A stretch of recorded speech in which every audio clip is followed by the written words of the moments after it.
Какво станало? Вземе се падна на пати един молив с водата. Във водата и после? И той взе атенското маничкото бебе. Бебето го взе, така ли? Да. Добре. Къде е във водата? В морето? Да, морето.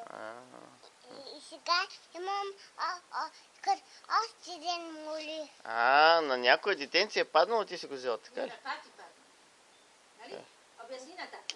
На пати падна.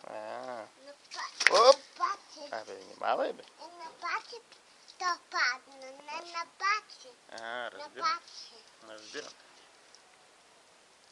Значи това молив е паднал, ти си го взел. Не, атенцето взе. Момченцето го взе и ти го даде на тебе, така ли? Не, той си моливът се, той си взе бебетето в къщи.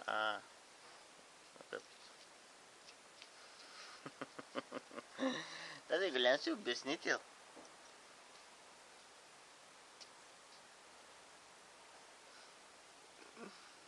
Нещо друго да имаш да ми кажеш.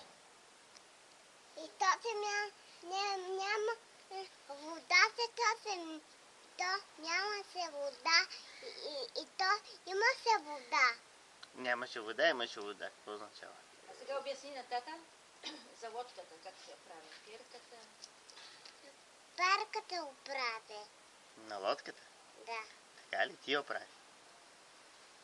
Ти ли я оправи? Да. Браво. Друго какво си прави? А кой кара лодка?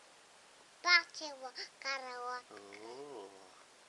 Когато паче кара лодка, когато паче слезе, тото е ступено. И после я оправи, така ли? Да. Добре, и пак се ступва. Ти пак ще я оправи? Да. Добре,